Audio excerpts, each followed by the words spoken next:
कर्मकांड संघ की आज पानीपत में जरूरी बैठक हो रही है। दरअसल सरकार एक नया एक्ट लेकर आई है HUID, उसके विरोध में ये पानीपत में आज बैठक बुलाई है। अखिल भारतीय स्वर्णकार संघ के राष्ट्रीय अध्यक्ष, उनके अलावा राष्ट्रीय कोषाध्यक्ष हैं, पंजाब से स्टेट प्रेसिडेंट है और हरियाणा के जिलों से हरियाणा गोल्ड स्मिथ और ज्वेलर्स एसोसिएशन के जिलाध्यक्ष पहुंचे हुए। सबसे पहले राष्ट्रीय अध्यक्ष जी, आपका ये जो नया एक्ट सरकार लेके आई है, इस एक्ट को आप कितना समझे हैं और विरोध क्यों करते हैं? जहाँ तक समझने वाली बात है, पूरे भारत के स्वर्णकार या ज्वेलर या कारीगर या यहाँ तक इसके कस्टमर भी हैं, हम तो क्या समझेंगे, जो लोग हमारे साथ रिलेटेड हैं, चाहे वो ऑफिसर हो, चाहे वो सरकार दरबार के आदमी हो, वो खुद नहीं जानते कि वो क्या चाहते हैं। सो इसलिए ये इस तरह का अंधा कानून है, अंधा सिस्टम दे दिया गया हमें, जिसका कोई मतलब ही नहीं है। आप समझेंगे कि भारत के इस समय 700 से ज़्यादा, तकरीबन 800 ज़िले हो चुके हैं।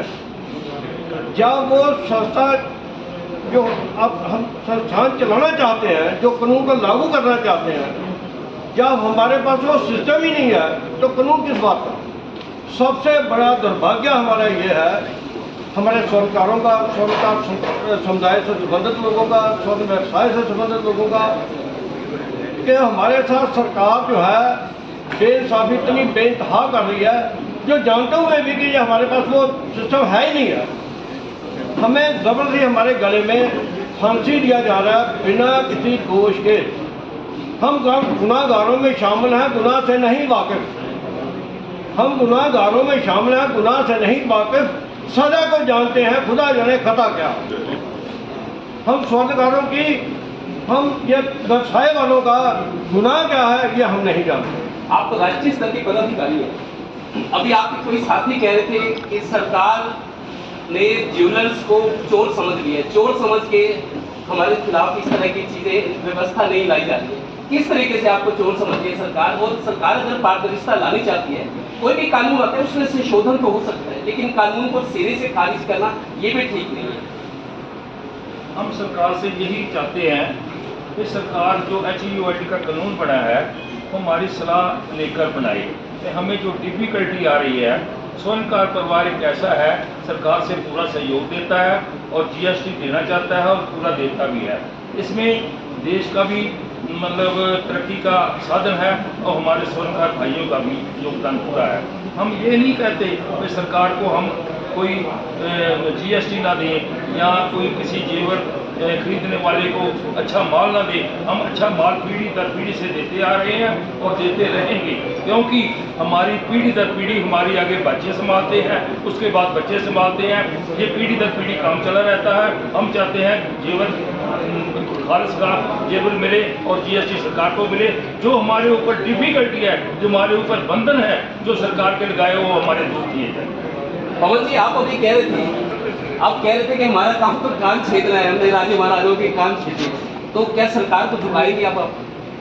मेरा मकसद तो सरकार के साथ ये है कि सरकार ने जो ये लचीला कानून बनाया है, इस कानून में बदलाव करे और थोड़ी सहूलियत है हमें।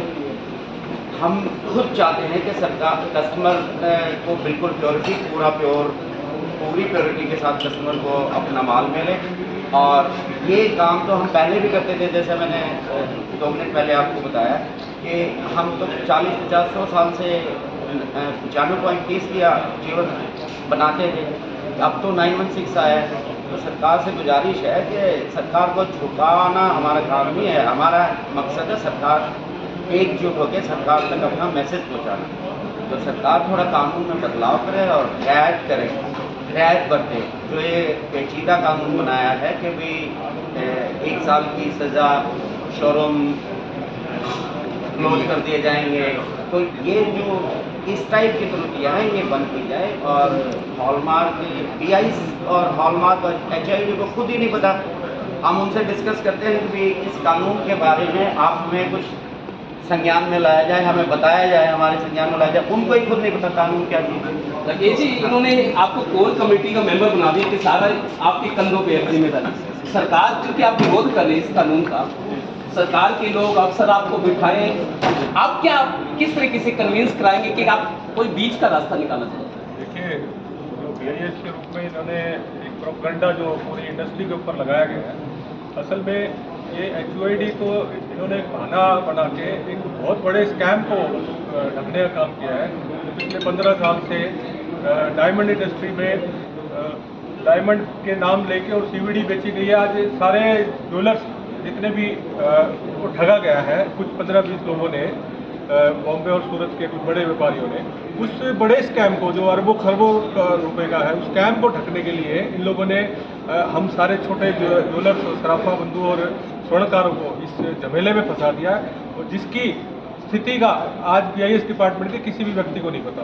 हम लोग उनसे पूछने जाते हैं तो कभी तो वो अपना दफ्तर बदल देते हैं, कभी वो अपना फ़ोन बदल देते हैं, कभी अफसर बदल जाता है। तो किसी भी प्रकार का ये एक प्रोपेगेंडा जो रच के पूरी इंडस्ट्री को एक जाल में फंसाया है, इसका मकसद या तो सरकार बताए या BIS बताए, मगर हम किसी भी सूरत में ये BIS का जो ढकोसला जो हमारे ऊपर लगा गया, इसको हम बिल्कुल भी अपने ऊपर एक्सेप्ट नहीं करेंगे।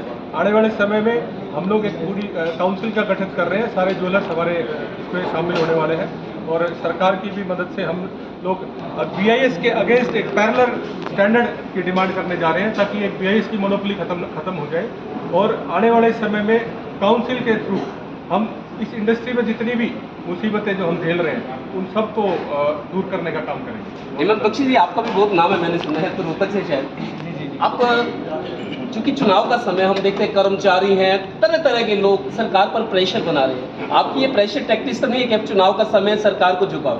नहीं जी, नहीं, ऐसा कुछ नहीं है। ये एक व्यापारिक जो है, एक संगठन कह लो या राजनीति का, इससे दूर दूर तक कोई लेना देना नहीं है। अभी तक आपने सभी क्वेश्चन आंसर यहाँ पे किए। एक सवाल अगर उपभोक्ता होने के नाते अगर मैं आपसे करूँ तो आप उसे क्या जवाब दे पाएंगे? बिल्कुल बिल्कुल, बोलिए। आज एक 5 ग्राम की अंगूठी जो है वो 60,000 के भाव से लगभग 30,000 रुपये की पड़ती है। उसके ऊपर 15% हम लोग कस्टम ड्यूटी पे करते हैं, वो कितनी हुई? 4500 रुपये। 3% उसके ऊपर हम लोग GST पे करते हैं, वो कितना हुआ? 900 रुपये। उसके बाद एक आर्टिकल 5 ग्राम की अगर हम HUID कराने के लिए जाते हैं तो 234 रुपये हमारे उसके ऊपर अलग लगते हैं। एक 5 ग्राम की अंगूठी के ऊपर सरकार कितना एक आम जन को निचोड़ेगी, आप ये बताएं? वो आखिर में जाके एक उपभोक्ता के ऊपर ही दंड लगेगा। इसके अलावा और बहुत सारी ऐसी पेचीदगियाँ हैं। हमारी कोई किसी भी आर्टिकल को अगर BIS विभाग